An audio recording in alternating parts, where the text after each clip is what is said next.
सुकरात की सफलता के सूत्र भाग 10। आपके साथ सहकार और उत्साह के लिए बहुत बहुत धन्यवाद।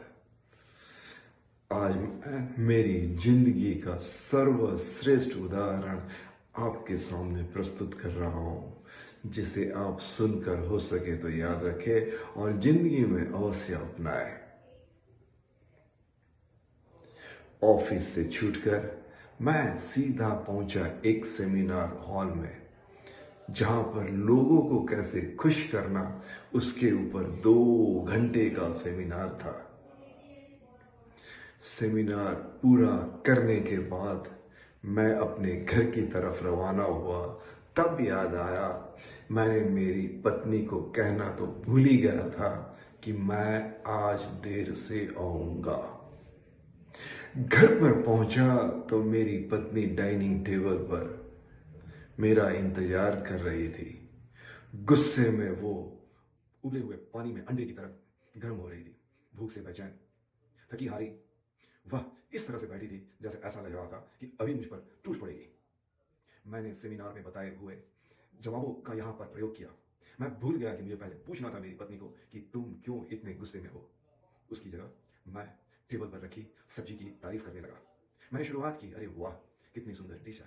डिश के में रखी सब्जी, ऊपर रखा कांच का सुंदर सा ढक्कन, और अंदर की सब्जी, उसका तो क्या कहना। भिंडी का हरा रंग, आलू का पीला रंग, उस पर रखी लाल मिर्च, वाह। और सब्जी की बनावट, हाँ, उसकी सुगंध से ही मेरा तो दिल भर गया। मैं जैसे जैसे सब्जी की तारीफ कर रहा था, वैसे वैसे मेरी पत्नी इंडोनेशिया के ज्वालामुखी पर्वत की तरह अंदर से उबल रही थी। थोड़ी देर में ज्वालामुखी फटा और वह फुदक फुदक कर रोने लगी। मुझे बड़ा आश्चर्य हुआ।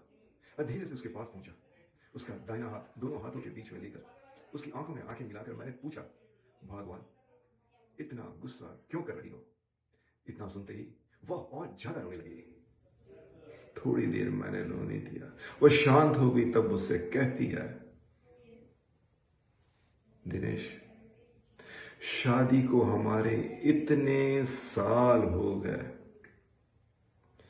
हराम है कभी भी तुमने मेरी बनाई हुई रसोई की तारीफ नहीं की, कभी उसे अच्छा नहीं कहा, कभी उसकी प्रशंसा नहीं की। और आज ये बाजू वाली चंदन चाची सब्जी भेज गई है और तुम उसकी तारीफ के पुल तो क्या पहाड़ बना रहे हो। इतना सुनकर मैं चुप हो गया। तब मुझे याद आया कि कम से कम दिनेश पूछ तो लेना था, क्यों बखेड़ा किया।